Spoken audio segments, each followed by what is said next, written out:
the puppy's name? Twix. What is it? Twix. Twix, like Twix are for kids? Like Twix are for kids. Whoa, okay. And she wants to snuggle with everybody. All right, I'm gonna just switch off. Sure. Let's, My tail is up, I can go fast.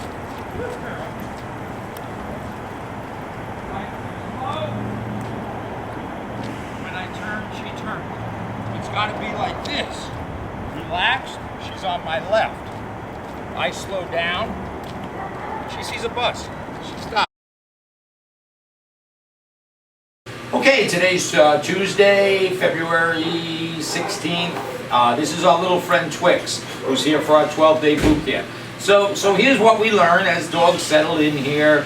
We know that Twix, she's a little hyper-neurotic behavior. So she's scattered, meaning she gets distracted very quickly, and then she loses focus of what she needs to focus on, which generally pack animals have to focus on the pack leaders to some degree, not completely staring, but part of their brain has to be there. So the first thing we do, we put a leash and collar on, a nylon collar. This is the only collar we recommend. If you go back to a harness or a flat collar, you're going to be regressive. The only time we praise a dog is when his 4 feet are on the ground and we love. The first lessons we teach is never to put tension on this leash. And then as we move along, we start incorporating behaviors.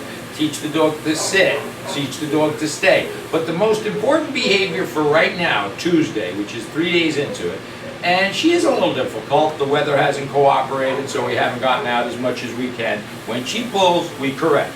The only place in our world a dog gets a morsel of food is in a place. We designate a place. In this case, it's this bed.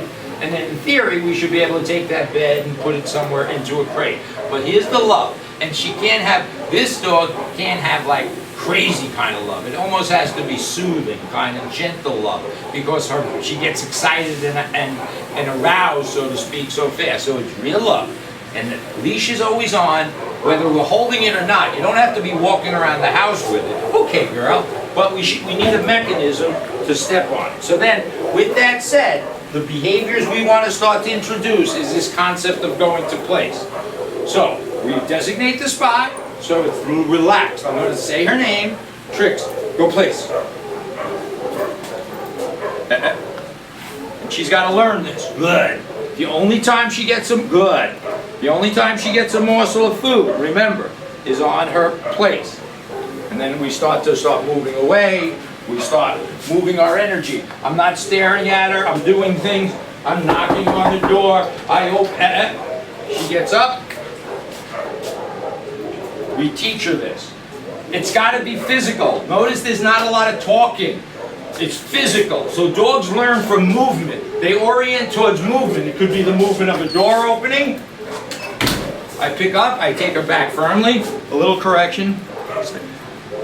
It's more physical than it is talking, staring. So what makes sense to the human brain doesn't always make sense to the animal brain. This is the beginning, and then the dogs can't get up until they're released. So she's not understanding, and I don't care if she sits, stays, lays, stands on her head. She has to be on that place. It's just an easy thing for her autistic brain to understand. I don't have to say, go lay on the steps, go lay in front of the steps, go lay in the corner. She just has to seek out her bed or place, and then she relaxes. Then the circus should be able to go through town.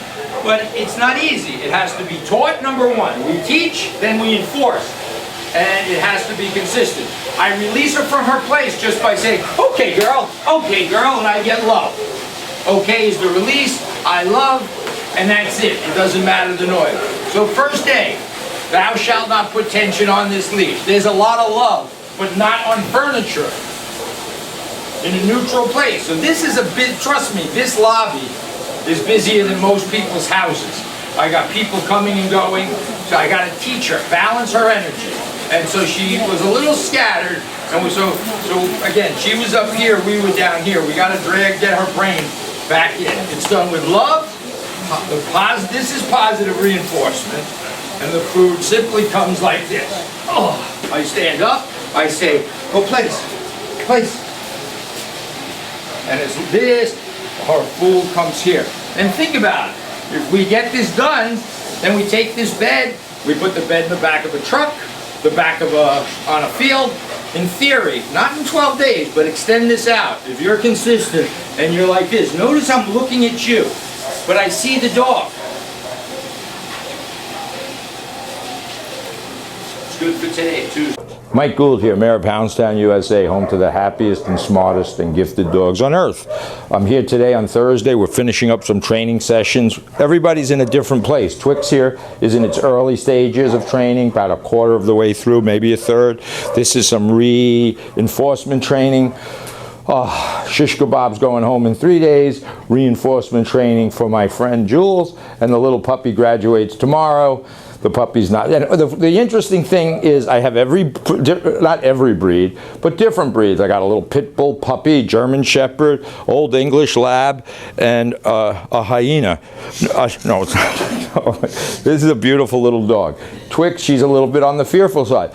So so if you notice all the different stages of training, she's the newest, so she's the most unsettled. We move our little rat around, and she's afraid of it, so I have to teach her not to be afraid. That could be a vacuum cleaner, that could be a squirrel. Now, obviously, these are spatial issues.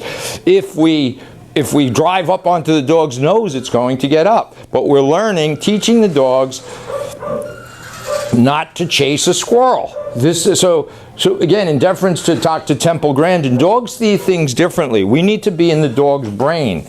Meaning we have to teach first, reinforce, but understand what they're seeing. We're actually initiating their prey drive, right? They're predators. Dogs are predators. So they see fast movement. Do it a little faster.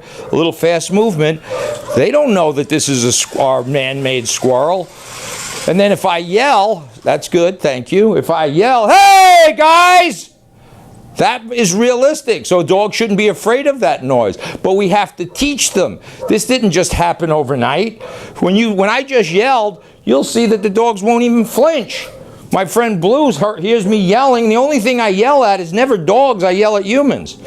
Watch when I yell, and you watch my friend Blue. Ha ha! Hey guys! Who wants to go to Disney World? This is wonderful balance. Dogs adapting to the human world. How do we accomplish this? By using their natural drives, giving them leadership and structure. Leadership and structure. It's a process. It doesn't happen in a day. We teach the dogs to go to a place, put their feet or butt or whatever. We didn't ask them to, they don't have to do anything. They don't have to do tricks. The only place they get food, only place, is when they go to their designated spot. That could be inside, outside. So just pan over one more time. I'll put my friend back. And you see everybody's good. And then we're going to forward this to my friend, Dr. Temple Grandin in Colorado, and let her know that because of her good work, we are able to do this. And we don't use pinch collars, we don't use electric collars, we don't even talk to dogs. We make simple noises. And if I want them to play together, I'm going to give this a whirl. All I have to do is I'm going to change my body position. Can you get in that corner? Maybe get everybody or not really? I'm going to try this, right? This is an experiment. We're in high school now. I'm going to get low, snap my fingers, and watch what energy happens. Okay, good doggies. Good doggies. Okay. All right, was it perfect? Jules doesn't want to get up. He must be stuck to the bed. But that's how we do this. It's balancing energy. I'm not screaming and yelling. It wouldn't work. I love good physical love for the behavior we're looking for. Food only when they go on their place. All right, here's our friend Twix. Having a blast. Does she like our chase a ball, do you think? Notice, leash and collar on all times. Doesn't matter if she's running around. We supervise. She's cuckoo for Cocoa Puff. Good girl. Good, baby. Hey, Twixie.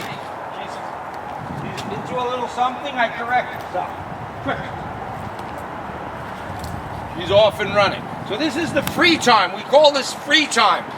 It's a psychological place where she can run around and do things, but they have to be what we allow. She can't jump over fences. She has to do what we want. She can't eat other things unless we wanted to. If we wanted to allow her to dig, she can dig. She's a dog, so I don't really care if she digs in my field, as long as she stops when I tell her. So this is free time. So in 10 minutes, she can run around like this, pee and poop, and her needs are met. The leash is always on. So I always in control. Good. This is important. Then we're going to cut it. So the fact that the leash is on, I don't have to chase her around and play, tag with the dog. So you can see already, in 5 minutes, she's starting to slow down a little naturally. Now she's going to sniff. That's how dogs examine their world, with their nose. She's going to smell the squirrel that might have came down that vine last night. She's going to smell the odor of the other dogs, and she's going to process this. So now her nose is down. She can sniff this field every inch for all I care. But when the pack is in movement from point A to point B, she has to be in her assigned place in the pack, which is on my left-hand side, which we're going to cut and I'm going to demonstrate. Okay, continuing our training of Twix, what you have to see is low energy. And there's a lot going on here. Maybe not as much as New York City, but there's cars, there's buses, there's air brakes. The trick with Twix is she makes assessments of things and she reverts either into fear very quickly.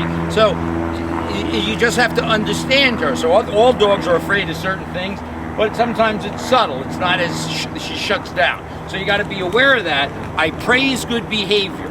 It doesn't have to be a big party. I don't give her food for this. I step out with my left, and she walks with me nicely. She can't sniff now. Her tail is up. I can go fast.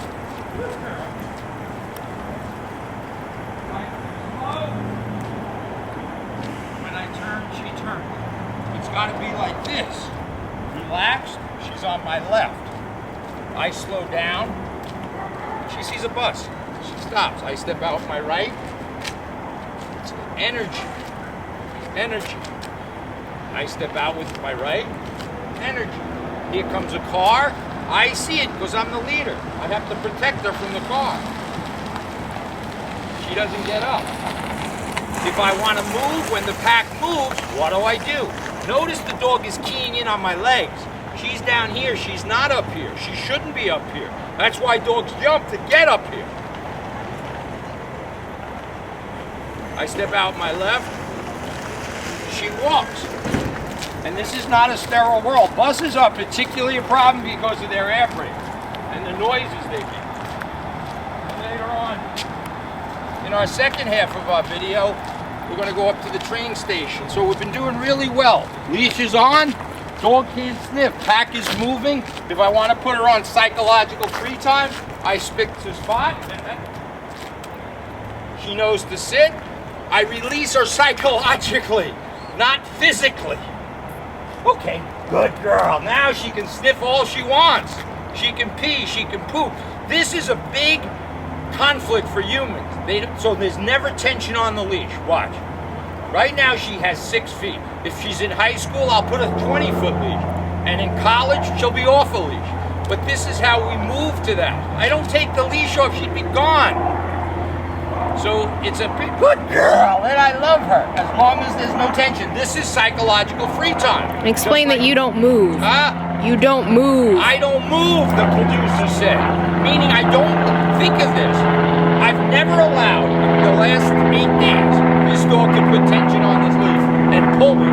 So think of the confusion if she says, I want to go over there now, and she pulls me. If I want to go over there, I'll show you how it's done. I say her name, Twix, heel. Good girl. Actually, I decided to go over here. Good girl. I praise good behavior.